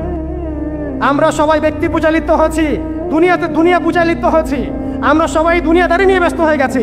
আর যখন আমাদের ভাইরা মারা যাচ্ছে তখন আমরা মায়া কান্না দেখাচ্ছি। এইসব ভণ্ডামি দিয়ে জিহাদ হবে না, এইসব ভণ্ডামি দিয়ে বাইতুল মুকাদ্দাস বিজয় হবে না। আল্লাহর কাছে ফিরে আসেন, পরিপূর্ণ দ্বীনে দীক্ষিত হন। ইন তানসুরুল্লাহ ইয়ানসুরকুম। তোমরা আল্লাহকে সাহায্য করো, অর্থাৎ তোমরা আল্লাহর দ্বীনকে সাহায্য করো, আল্লাহ তোমাদেরকে সাহায্য করবেন। ওয়া ইউসাব্বিত আকদামাকুম। তোমাদের পা আল্লাহ পাক শক্ত করে দিবেন। আল্লাহ সতর্ক করেছেন, ওয়া ইন তাতাওয়াল্লাউ। তোমরা যদি মুখ ফিরাই নাও, আল্লাহ থেকে তোমরা যদি মুখ ফিরাই নাও, ইয়াস্তাবদিল কওমান গায়রাকুম। আল্লাহ পাক তোমাদেরকে সরায় দিয়ে নতুন কওমকে নিয়ে আসবেন। সুম্মা লা ইয়াকুনু আমসালাকুম। তারা তোমাদের মতো অপদার্থ হবে না। এটা আল্লাহ পাকের দ্ব্যর্থহীন ঘোষণা। অতএব পরিপূর্ণ ইসলামে দীক্ষিত হতে হবে, আমরা সবাইকে ইসলামে ফিরে আসতে হবে, ওলামায়ে কেরামের সাথে সম্পর্ক রাখা এবং একই সাথে জাতিগত একটা ঐক্য গঠন করা। জাতিগত ঐক্য গঠন করে একটা শরিয়া রাষ্ট্র কায়েম করে, একটা পরিপূর্ণ ইসলামী রাষ্ট্র কায়েম করে, নবী সাল্লাল্লাহু আলাইহি ওয়াসাল্লামের সুন্নত অনুযায়ী একটা মদিনা রাষ্ট্র কায়েম করে আপনি আন্তর্জাতিক মহলে চাপ দিতে পারবেন ইনশাআল্লাহ। আর যদি সেটা না হয়, আর যদি আমাদের রাষ্ট্র ব্যবস্থা, সরকার ব্যবস্থা, প্রশাসন এগুলো না ধরেন, তাহলে আমি বলে দিচ্ছি, আপনারা লিখে রাখেন, আজকে গাজাবাসীর যে অবস্থা হয়েছে, আজকে ইরাক, সিরিয়া, লেবানন, জর্ডান এগুলোর যে অবস্থা হয়েছে, আমাদেরও যে সেই অবস্থা হবে না এর কোনো গ্যারান্টি নাই। মিয়ানমার আমাদের উপর যেভাবে রোহিঙ্গাদেরকে চাপিয়ে দিয়েছে, আপনি আমি কোথায় যাব? আমাদের উপর যদি এরকম অবস্থা চাপিয়ে দেওয়া হয়, আপনাকে আমাকে কি ভুটান জায়গা দিবে? আপনাকে আমাকে নেপাল জায়গা দিবে? আপনাকে আমাকে কি মায়ানমার জায়গা দিবে? আপনাকে আমাকে কি ভারত জায়গা দিবে? আপনাকে আমাকে কি পাকিস্তানও জায়গা দিবে? অতএব আমাদের এই জমিনে, আমাদের এই সংগ্রাম, আমাদের এই জিহাদ আমাদেরকেই করতে হবে, আমাদের ইসলাহ আমাদেরকেই করতে হবে, আমাদের ভবিষ্যৎ আমাদেরকেই করতে হবে। আল্লাহ পাক বোঝার তৌফিক দান করেন। বাংলাদেশের এই অবস্থায় এখন একটা ইসলামী রাষ্ট্র গঠনের কোনো বিকল্প নাই। আপনি আমি চাইলে লক্ষ কোটি মুসলমানকে সেখানে চাপ প্রয়োগ করে পাঠাতে পারতাম যদি আমাদের ইসলামী রাষ্ট্র থাকতো।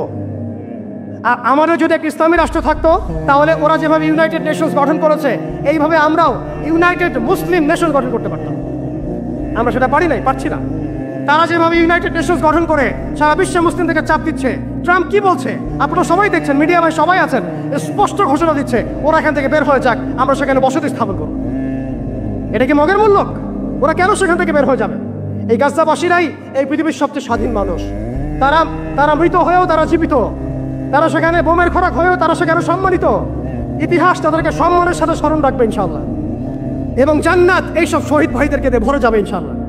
হতভাগ্য আমরা দাসত্বের মধ্যে পড়েছি, মুনাফিকের মধ্যে পড়েছি, আমরা কিছু করতে পারছি না। দুঃখ তো আমাদের, দুর্দশা আমাদের। আমরা কালকে আমাদের মাঠে আল্লাহর সামনে কি জবাব দিব এর ঠিক ঠিকানা আমাদের নাই। এই জন্য আমি শুরুতে বলেছিলাম, ক্ষতির মধ্যে আমরা আছি, তারা নাই। আমরা যে পরিমাণ ক্ষতির মধ্যে আছি সেই পরিমাণ ক্ষতিতে তারা নাই। তারা হাসতে হাসতে জান্নাতে চলে যাচ্ছে ইনশাআল্লাহ, এবং এরপরে তাদের বিজয় আসবে ইনশাআল্লাহ আযজা ওয়া জাল্লা। অতএব এক ইসলামিক রাষ্ট্রের দিকে আমাদেরকে যেতে হবে, ইউনাইটেড মুসলিম নেশন গঠন করতে হবে। ন্যাটোর বিকল্প চাই আমাদের, ন্যাটোর বিকল্প বাহিনী গঠন করতে হবে আমাদেরকে IMF এর এগেনস্টে আমাদের ব্যাংকিং সিস্টেম তৈরি করতে হবে, ওদের ওয়ার্ল্ড ব্যাংকের এগেনস্টে ওয়ার্ল্ড মুসলিম ব্যাংক তৈরি করতে হবে, ওদের প্রযুক্তিগুলোর বিরুদ্ধে আমাদেরকে প্রযুক্তি তৈরি করতে হবে, ওদের মিডিয়ার এগেনস্টে আমাদের এই ভাইদেরকে মিডিয়ার মধ্যে ঝাঁপিয়ে পড়তে হবে। আপনারা সবাই সব মিডিয়াগুলোকে ইসলামী মিডিয়া বানায় ফেলেন, ওরা আপনাদেরকে জুজুর ভয় দেখায়, সত্য থেকে পিছিয়ে ফেলে। আপনাদেরকে ভয় করবেন না, আল্লাহকে ভয় করেন। ওয়ালা তাখাফুহুম ইত্তাকুল্লাহ, আল্লাহকে ভয় করেন, তাদেরকে ভয় করবেন। আল্লাহ রাব্বুল আলামিন আমরা সবাইকে যেন ঈমানদার হওয়ার তৌফিক দান করেন।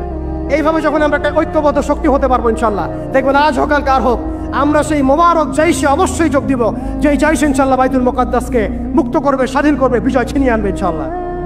এই বিষয়ে মনের মধ্যে কোনো রকম হীনমন্যতা রাখবেন না, কোনো প্রকার সংশয় রাখবেন না যে আগামীতে অবশ্যই অবশ্যই সেই বাইতুল মুকাদ্দাস থেকে কালিমা লা ইলাহা ইল্লাল্লাহ মুহাম্মাদুর রাসূলুল্লাহর এই পতাকায় উড়বে ইনশাআল্লাহ তাআলা।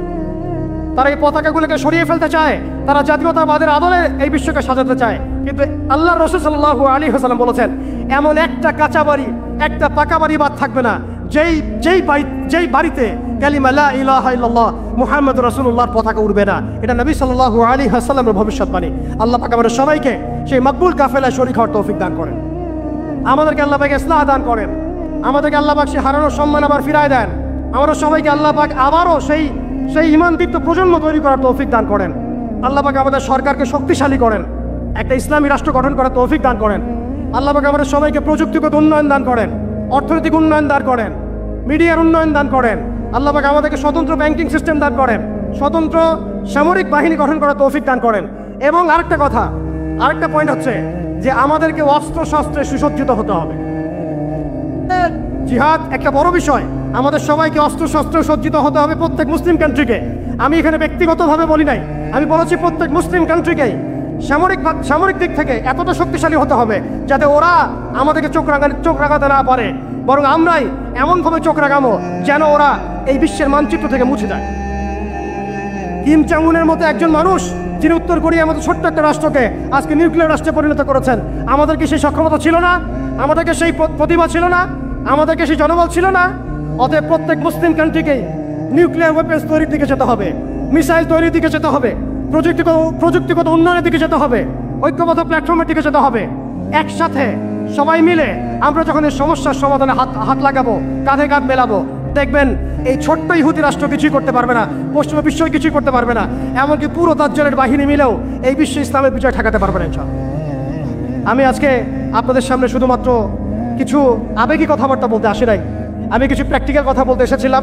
জানি না কতটুকু বোঝাতে পেরেছি। এই বিশ্ব তার ফিউচারের দিকে এগিয়ে যাচ্ছে, এটা কোনো কাকতালীয় বিষয় নয়। সারা বিশ্বে যা হচ্ছে এই ব্যাপারে আমাদেরকে পড়াশোনা করতে হবে, আমাদের সচেতন হতে হবে, আমাদেরকে দাওয়াতের মেহনত বাড়াতে হবে। এমন কিছু ইভেন্ট আমাদের সামনে আল্লাহ পাক দেন, ইস্যু দেন, যে ইস্যুগুলোতে আমরা ঐক্যবদ্ধ হতে পারি। ফিলিস্তিন ইস্যু হচ্ছে তার মধ্যে অন্যতম একটা সেরা ইস্যু। আমরা যদি এই ইস্যুতে ঐক্যবদ্ধ হতে না পারি তাহলে আল্লাহর কসম জানি না আর কোন ইস্যুতে আমরা ঐক্যবদ্ধ হতে পারবো। অতএব আমরা সবাইকে আল্লাহ পাক যেন কবুল করেন, মঞ্জুর করেন।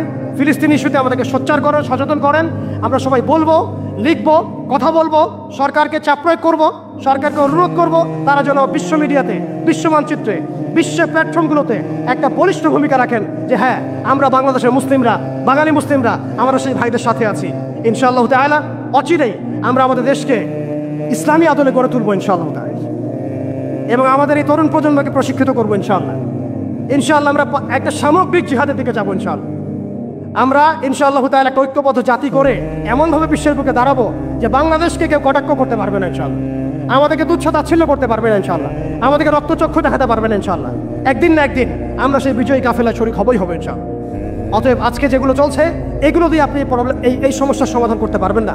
এই সমস্যাগুলো সমাধান করতে হলে আমাদেরকে ভিতর থেকে কাজ করতে হবে। আল্লাহ পাক আমরা সবাইকে কথাগুলো বোঝার, আমল করার তৌফিক দান করেন। আমি হয়তো বেশি সময় নিয়ে ফেলেছি, এই জন্য আন্তরিকভাবে দুঃখিত। আজকে যে মিডিয়া ভাইরা এসেছেন, আমি আমার জায়গা থেকে, আমাদের পুরো টিমের জায়গা থেকে আপনাদের সবাইকে অনেক অনেক জাযাকুমুল্লাহ, অনেক অনেক দোয়া, অনেক অনেক শুভকামনা জানাচ্ছি। আল্লাহ পাক যেন আপনাদের সবাইকে এভাবে সত্যের পথে দাঁড়ানোর তৌফিক দান করেন। যে ভাইরা সময় দিয়েছেন, আজকেই আমাদের আহ্বানে সাড়া দিয়েছেন, মাত্র 4-5 ঘন্টার এই আহ্বানে আপনারা সবাইকে কবুল করেন আমিন। আল্লাহ পাক বাংলাদেশের তরুণ প্রজন্মকে কবুল করেন আমিন। আল্লাহ আপনি গাজ্জার ভাই থেকে শহীদ হিসেবে কবুল করেন। আল্লাহ পাক আপনার গায়েবী নুসরত সেখানে নাজিল করেন। আল্লাহ পাক সেখানে গাজ্জার ভাই বোনদেরকে এমনভাবে নুসরত দান করেন যা কাফের মুশরিকরা চিন্তাও করতে পারবেন ইনশাআল্লাহ। আল্লাহ পাক আমাদেরকে জাতিগত ঐক্য দান করেন। আল্লাহ পাক আমাদেরকে একটা শক্তিশালী মুসলিম রাষ্ট্র গঠনের তৌফিক দান করেন। এবং এক পর্যায়ে ইনশাআল্লাহ তাআলা অদূর ভবিষ্যতে রাসূলুল্লাহ সাল্লাল্লাহু আলাইহি ওয়াসাল্লামের সেই ভবিষ্যৎবাণী বাস্তবায়নের সেই মোবারক চাইছে আমরা সবাইকে আল্লাহ পাক শরীক করেন আমিন।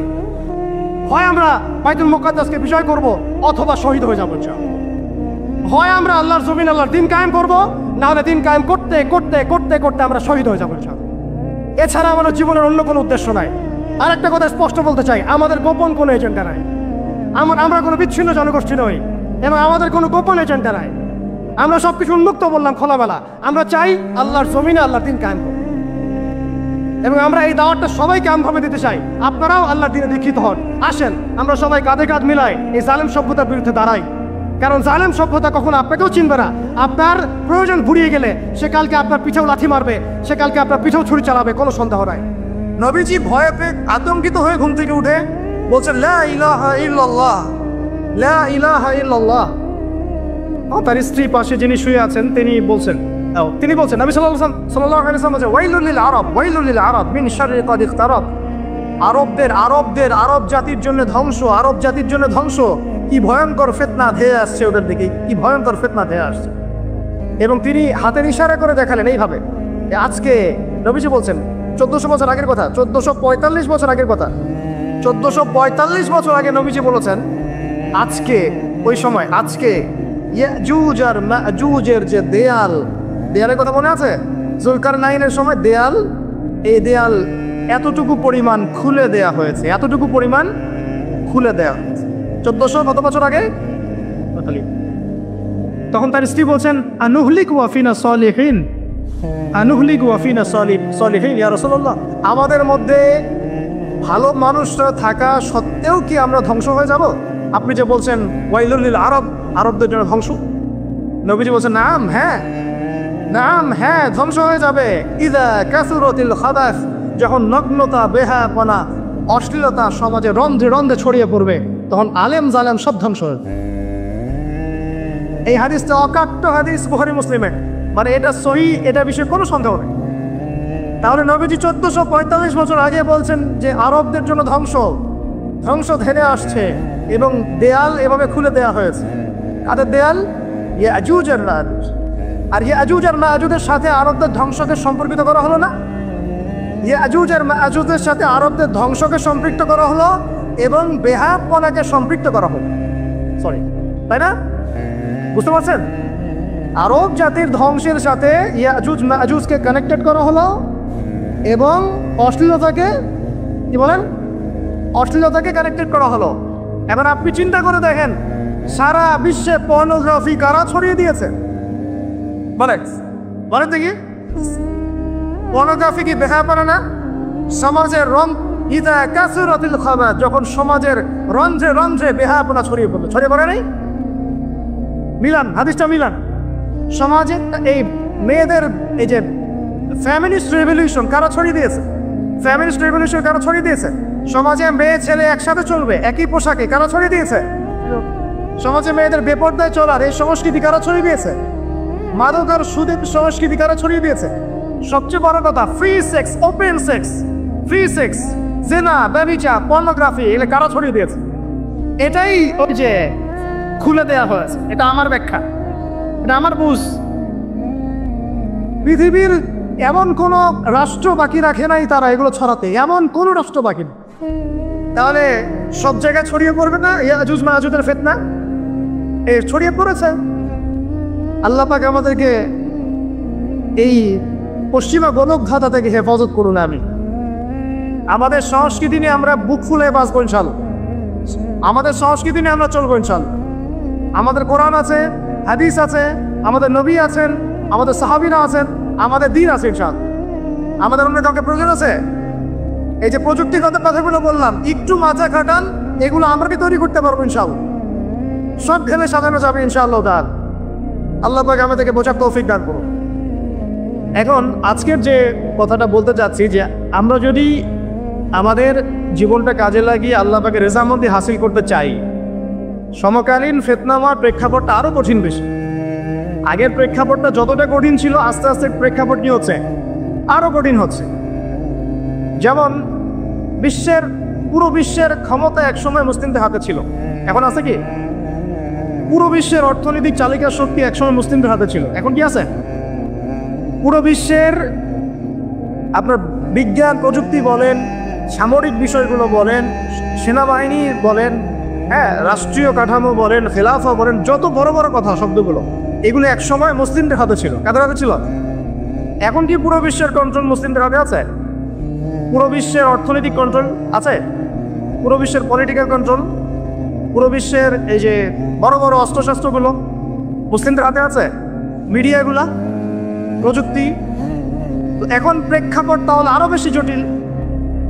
তার উপরে আবার সামাজিক ফিতনা আছে, বেপর্দার ফিতনা আছে, সমকামিতা আছে, পর্নোগ্রাফি আছে, জুয়া আছে, কিশোর গ্যাং আছে, মাদকাসক্তের সয়লাভ আছে, বেপর্দা নারীদের সয়লাভ আছে না? মিডিয়া প্রোপাগান্ডা আছে, জুলুম আছে, কত কি আছে। এই সব কিছু মিলায় এই যুগে তো চলা আরো কঠিন কিনা, এই যুগে চ্যালেঞ্জটা আরো কঠিন কিনা। এজন্যই এরকম একটা যুগের কথা বলে নবী সাল্লাল্লাহু আলাইহি ওয়াসাল্লাম সুসংবাদ দিয়েছেন আমাদের। কি সুসংবাদ? নবীজি বলছেন, ইন্না মিন ওয়ারাকুম জামানা সাবরিন, বলেন সাল্লাল্লাহু আলাইহি ওয়াসাল্লাম, তোমাদের সামনে একটা কঠিন সময় আসছে, কঠিন সময়। উদাহরণ দিতে গিয়ে নবীজি বলছেন সময়টা এমন কঠিন যে হাতের মধ্যে আগুন ধরাটা যতটা কঠিন, হাতে ঈমান ধরে রাখা অত কঠিন হবে। আগুন ধরা কঠিন না সহজ? আগুন ধরা কঠিন না সহজ? নিঃসন্দেহে কঠিন। তাহলে ঈমান ধরে রাখাটাও হবে ওই রকম কঠিন। তার মানে বুঝতে পারছি এখন আমরা যারা ঈমান নিয়ে চলাফেরা করার দাবি করছি কিন্তু ওই রকম হিট ফিল করছি না, তাহলে ঈমানেও সমস্যা নাকি? আচ্ছা, নবীজি বলছে সুসংবাদ হচ্ছে ওই জামানাতে যদি তোমরা আমার সুন্নতের উপর অটল থাকতে পারো, ভালো করে শোনেন দিনী ভাইরা, ওই রকম ফিতনাময় পরিবেশে কঠিন জামানায় যদি তোমরা আমার সুন্নত, আমার আদর্শের উপরে অটল থাকতে পারো, আল্লাহ পাক তোমাদেরকে 50 জন শহীদ সাহাবীর নেকি দিবে। তাহলে আমাদের তো পথ পেয়ে গেলাম। আমরা কি এই সমাজ থেকে এখন পালিয়ে যাব না এখানে থেকেই পরিবর্তনের চেষ্টা করবো? কোনটা? ব্যাস, আমাদের কাজও পেয়ে গেলাম। এখন এই পুরো কাজ, নিজে আমল করা, দিন শেখা, পরিবার, সমাজ, দিনের দাওয়াত, এই সব কিছুকে একসাথে রেখে, সামনে রেখে মোটামুটিভাবে 5টা কাজ আমাদেরকে করতে হবে। রাজি আছেন ইনশাআল্লাহ? ইনশাআল্লাহ। এই 5টা হচ্ছে আলোচনার মূল বিষয়। 1 নাম্বার, চা খেয়ে নাই আর কি, বিসমিল্লাহ। যাক, এখন আমি আবার আমাকে আবার তাহেরি বানাই দিন না। সরি,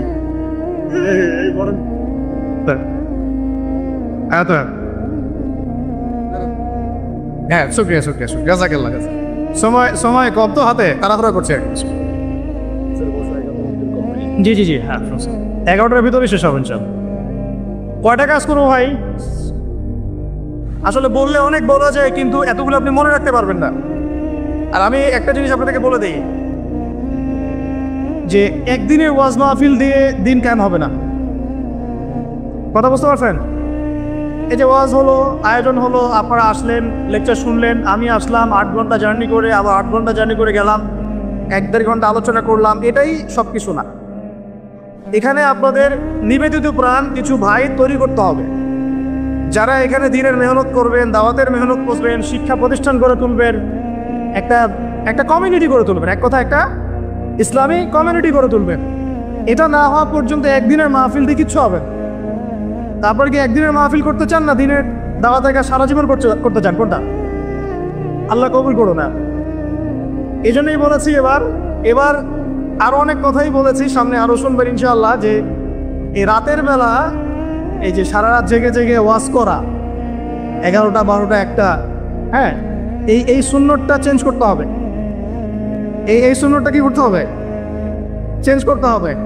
সর্বোচ্চ রাত 10টা যথেষ্ট। কারণ হচ্ছে এখান থেকে যদি বাসায় যাই, রাস্তায় তো আমার 4-5-6 ঘন্টা চলে যাবে, রাতের ঘুম নাই। এভাবে যদি দিনের পর দিন কেউ রাতে না ঘুমায়, শরীর ভালো থাকবে? ওই রকম সতেজ মাথা নিয়ে কি দিনের কাজ করতে পারবো? না। আর আপনারা রাত জেগে জেগে ওয়াজ শুনলেন, ফজরের নামাজ নাই, লাভ হলো? এজন্যে এবার অনেক মাহফিল আমি নিজেও ক্যান্সেল করে দিয়েছি। ভাই, মাহফিল আমি এভাবে করতে পারবো না, আল্লাহর ওয়াস্তে মাপ চাই। যদি বাদ জোহর বা বাদ আসর বলেন যেতে পারবো, তাহলে বাসায় গিয়ে রাত্রেবেলা এইসব নামাজ পড়ে ঘুমানো যাবে, ফজরের পর থেকে পড়াশোনা করা যাবে। মানে সুন্নতের খেলাফ কোনো কাজ করে কিন্তু দিন কায়েম হবে না ইনশাআল্লাহ। আমি আশা করি অন্যান্য ওলামায়ে কেরামরাও এগুলো নিয়ে কথা বলবেন এবং আমাদের এই যে চলমান একটা রাত জাগার একটা মানে খারাপ অভ্যাস, এটাকে দূর করতে হবে। এই জন্য 11টা ঠিক আছে, 11টা টাইম পারফেক্ট। তা আমরা 5টা বিষয় শিখবো ইনশাআল্লাহ। তার আগে বলছিলাম একদিনের ওয়াজ দিয়ে কিচ্ছু হবে না, আপনাদের মধ্যে কিছু নিবেদিত প্রাণ মানুষ তৈরি করতে হবে। প্রত্যেকটা জায়গায় একটা করে দারুল ইলম মানে জ্ঞানের মার্কাজ দরকার। কিসের দরকার? এখানে মসজিদ, মাদ্রাসা, ঈদগাহ সব মিলে একটা ক্যাম্পাস থাকতে হবে। এখান থেকে দিনই ইলম শেখানো হবে, ছেলে মেয়েদেরকে দিন শিক্ষা দেওয়া হবে, মা বোনদের জন্য দিন শেখার ব্যবস্থা থাকবে, জেনারেল শিক্ষিত ভাইদের জন্য কোর্স থাকবে, দাওয়াতের মেহনত থাকবে। এভাবে যখন একটা কমিউনিটি গড়ে উঠবে তখন বাংলাদেশের মধ্যে আরো আমূল পরিবর্তন আসবে ইনশাআল্লাহ। আল্লাহ পাক আমাদের সবাইকে এই কথাগুলো বোঝার তৌফিক দান। তো কথা বললে ভাই অনেক কথা বলা যায়, মোটা দাগে 5টা আমাদের কর্তব্য এখন আল্লাহ পাক আমাদের সবাইকে করার তৌফিক দান করুন। এক নাম্বার হচ্ছে দুনিয়ায় সফল হতে, পরকালে আল্লাহ রেজামন্দি হাসিল করতে এবং দ্বীন ইসলামকে আল্লাহর জমিনে বিজয়ী করতে সর্বপ্রথম আমাদের ঐক্যবদ্ধভাবে যে কাজটা করতে হবে সেটা হলো আল্লাহর দ্বীনের জ্ঞান শিখা।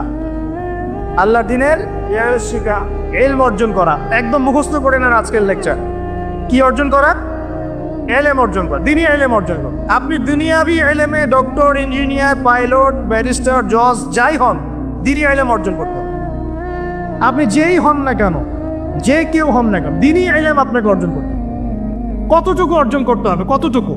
যতটুকু অর্জন করলে আমি শিরক চিনতে পারি, তাওহীদ চিনতে পারি, আমি সুন্নাত চিনতে পারি, বেদাত চিনতে পারি, আমি হালাল চিনতে পারি, হারাম চিনতে পারি, আমি হক চিনতে পারি, বাতিল চিনতে পারি, আমি ঈমান ভঙ্গের কারণ জানতে পারি, আমি ওযু, গোসল, নামাজ, ইকামত, কালিমা, আমাদের এই যে বুনিয়াদী শিক্ষা, দ্বীন ইসলামের বুনিয়াদী শিক্ষা আমাকে অর্জন করতেই হবে। রাজি আছেন ইনশাআল্লাহ? ইনশাআল্লাহ। বাংলাদেশের বহু মানুষ নামাজ ঠিক মতো পড়তে জানে না, বহু মানুষ ওযু করতে জানে না, বহু মানুষ ইস্তেনজাও করতে জানে না, আর বহু মানুষ কোরআন তেলাওয়াতও করতে জানে না। কোরআন তেলাওয়াত বিশুদ্ধ করে না শিখলে আপনি আজান দিতে পারবেন না, ইকামত দিতে পারবেন না, আপনি নামাজে দাঁড়িয়ে আল্লাহু আকবার বলে সানা পড়তে, সূরা ফাতিহা পড়তে, আরেকটা সূরা মেলাতে, রুকুর তাসবিহ, সেজদার তাসবিহ, তার সঙ্গে দুরুদ মাসুরা, এগুলো শুদ্ধ করে পড়তে পারবেন না। আর শুদ্ধ করে যদি না পড়েন অর্থ বিকৃত হয়ে যাবে প্রচুর। মানে আমরা তো নামাজকে কি যে বানিয়ে ফেলেছি, আল্লাহ মাফ করুক, সুবহানাল্লাহ। মানে নতুন নতুন কত শব্দ বের করে ফেলেছে নামাজের মধ্যে। একটু অর্থের পার্থক্যের কারণে ঈমান কুফরের মতো অবস্থা চলে আসতে পারে।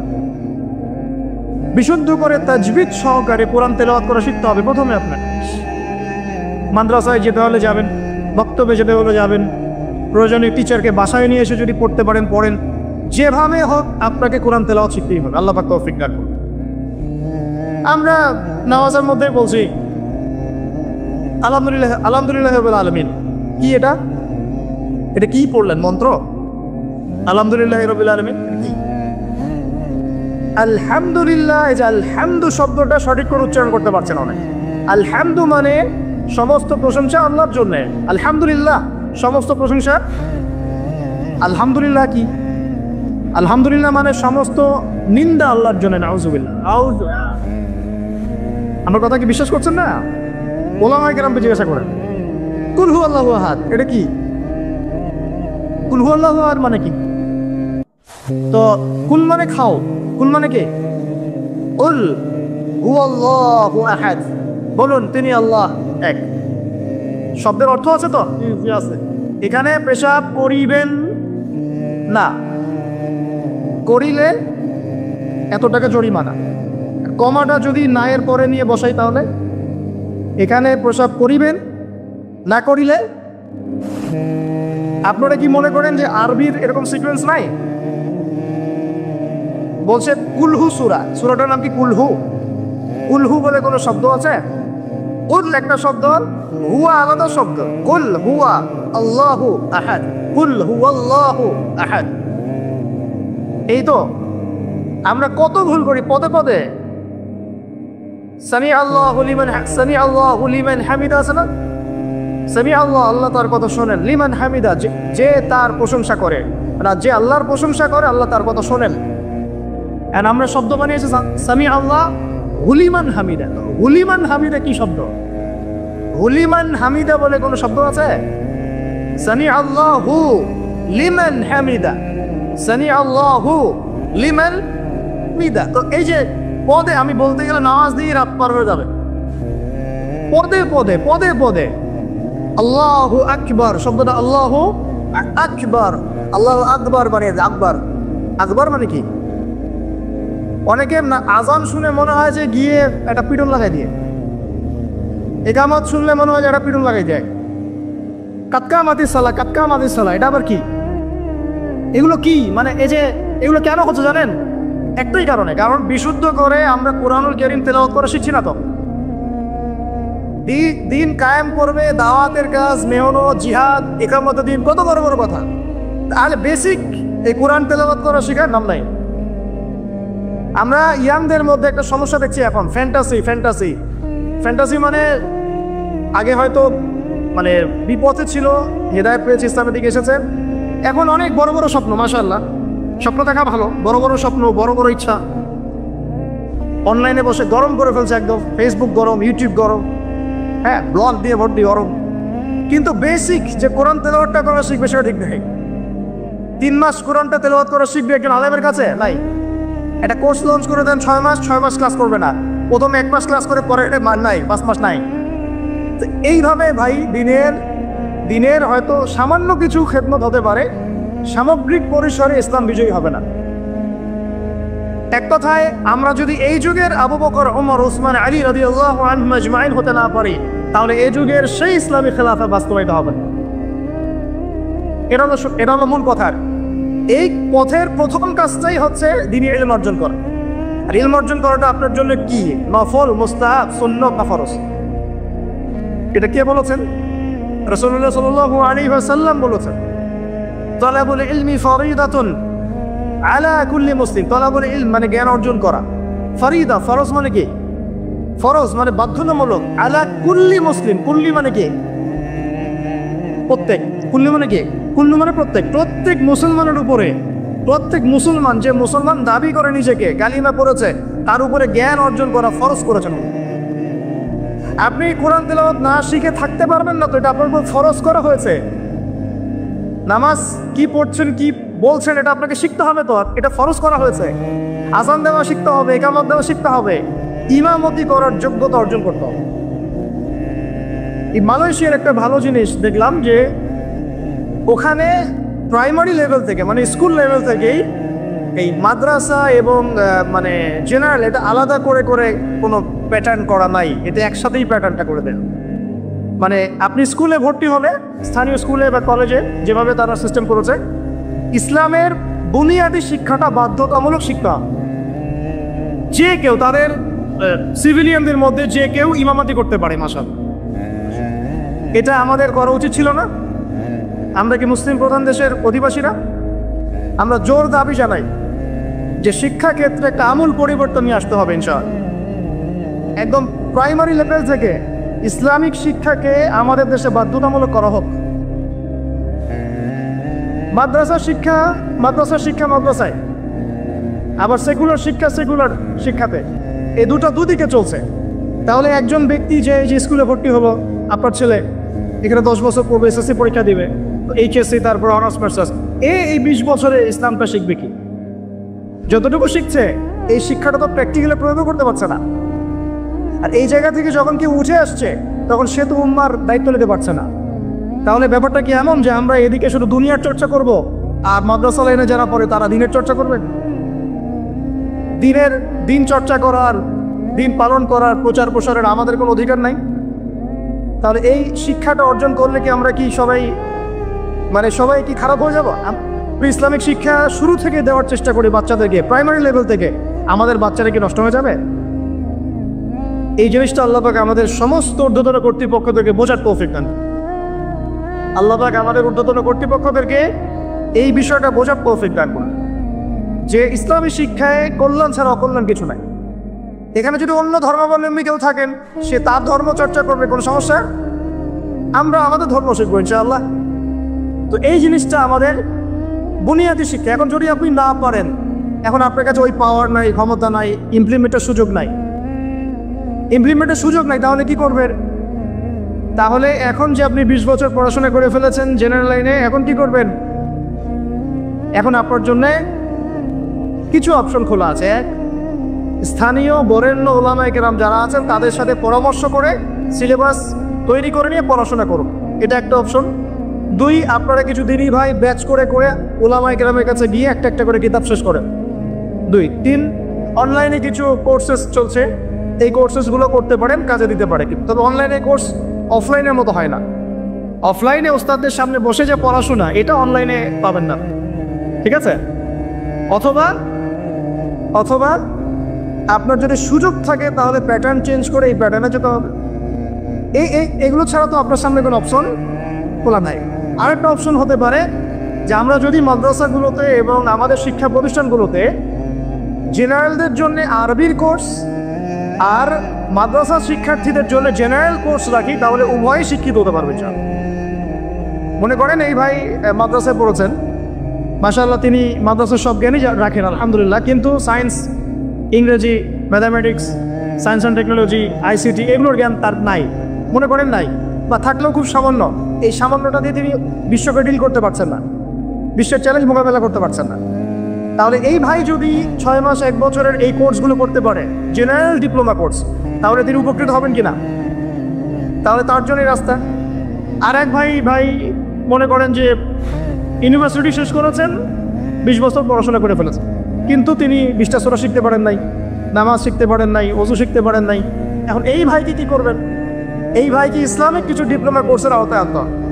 এরা অফলাইন বা অনলাইনে শিক্ষা দিয়ে তাকেও মানুষ করে গড়ে তুলতে হবে। এই তো কিন্তু আমরা চিন্তা করতে হবে আমাদেরকে জাতি নিয়ে, বড় বড় কথা বললে হবে না তো। যুব সমাজের এখন যে অবস্থা, আপনি সামনে একটা ভয়ঙ্কর বিকলাঙ্গ যুব সমাজ দেখতে পারবেন। মস্তিষ্ক বিকৃত হয়ে গেছে এদের মোবাইল ফোন দিয়ে। মোবাইল ফোন, পর্নোগ্রাফি, মেয়েদের ফিতনা, হারাম অ্যাফেয়ার্স, মাদক, জুয়া, টিকটক, এই করতে করতে এদের মস্তিষ্কের সুস্থতা নষ্ট হয়ে গেছে। আল্লাহর কসম করে বলছি, এরা সুস্থ না। একটা চিত্র খুব কমন দেখতে পারবেন, 10টা 20টা ছেলে গোল হয়ে বসে আছে ফোন নিয়ে, সবার মনোযোগ নিচের দিকে। ওয়ার্ল্ডে কি হচ্ছে, আসমানে কি হচ্ছে, জমিনে কি হচ্ছে, কোথায় মসজিদের উপর বোম পড়লো, কোনো ফিকিরই নাই। আপনি মনে করেছেন যে এই যুব সমাজ আগামীতে দেশের হাল ধরবে? আমি হলফ করে বলতে পারি না কোনোদিন দেশের উপকার করতে পারবে। আপনি নষ্ট করে ফেলছেন যুব সমাজকে, নষ্ট করে ফেলছেন একদম। এদেরকে সুস্থতার দিকে নিয়ে আসতে হবে। ইসলামী শিক্ষার কোনো বিকল্প নাই, নামাজের কোনো বিকল্প নাই।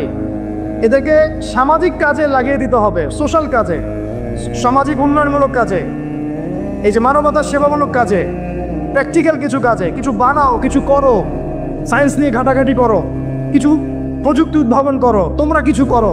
দেখেন আমরা যত কিছু ব্যবহার করি সব কিছু কিন্তু ইহুদি খ্রিস্টানদের। এই যে আমি যে মাইকে কথা বলছি, এই মাইকে ইসলামের বড় বড় কথা বলছি, এই মাইকটাও দেখা যাবে যে মুসলমান তৈরি করে নেয়। তাহলে এটা কি কাম্য ছিল? আর এই বিশ্বের যত শিক্ষার বুনিয়াদ, এই বুনিয়াদের শিক্ষা দিয়েছে মুসলিমরা। বিশ্বাস না করলে খালি আপনি 1200 বছর ইতিহাসটা পড়ে দেখেন। ইবনে সিনার নাম শুনেছেন? চিকিৎসা বিজ্ঞান দাঁড়িয়ে আছে ইবনে সিনার উপরে, নাম শুনে নেই? জাবির ইবনে হাইয়ারের নাম শুনেছেন? এই কেমিস্ট্রি না থাকলে আপনি ওষুধ তৈরি করতে পারবেন না। কেমিস্ট্রি না থাকলে কি পারবেন না? মেডিসিন তৈরি করতে পারবেন না। এটা দাঁড়িয়ে আছে কেমিস্ট্রি জাবির ইবনে হাইয়ারের উপরে, যাকে ইউরোপে বলে গ্যাবর ইবনে হাইয়ার। এরকম নাম প্রচুর আছে। আপনি এই যে ম্যাথামেটিক্সের কথা বলেন, জ্যোতির্বিদ্যার কথা বলেন, তারপরে প্রাণীবিদ্যার কথা বলেন, এই রক্ত সংবহন তন্ত্রের কথা বলেন, এক একটা সাবজেক্ট ধরে ধরে দেখেন, সবগুলোর গোড়ার মধ্যে আমাদের মুসলিম মনীষীদের অবদান আছে। এমনকি এই যে পুরো বিশ্বের যে দর্শনগুলো চলছে, যত দর্শন, ফিলোসফিক্যাল থটস, আমরা ফিলোসফি পড়েছি, এই ফিলোসফিগুলোর গোড়ায় গিয়ে আপনি দেখবেন সব মুসলিম দার্শনিকের নাম লেখা আছে। আমরা ইমাম গাজালির নাম জানি না, ইবনে রুশদের নাম জানি না। হ্যাঁ, আমরা অনেক কিছু জানি না, আসলে আমরা শেকড় ভুলে গেছি। বিশ্বাস করেন, আমরা এই যে প্রযুক্তি, মোবাইল ফোন, টিকটক, মেয়েদের পিছনে ঘুরতে ঘুরতে, অ্যাফেয়ার, বাইক চালানো, আমরা আমাদের জীবনের লক্ষ্যই ভুলে গেছি। আল্লাহ পাক আমাদের যুব সমাজকে তাদের জীবনের লক্ষ্য বোঝার তৌফিক দান করুন। ভাই, আল্লাহ পাক আপনাকে এমনি এমনি সৃষ্টি করেন নাই, আমাকে এমনি এমনি সৃষ্টি করেন নাই। আল্লাহ পাক চান আমাদের কাছে আমরা যেন তার দ্বীনের জ্ঞান অর্জন করি এবং এই জ্ঞান অনুযায়ী আমল করি। এই আমলটা সমাজে ছড়িয়ে দেই, ইসলামের দাওয়াতের মেহনত ছড়িয়ে দেই, যাতে একটা সময় হলেও যেন আল্লাহর জমিন, আল্লাহর দ্বীন কায়েম করে।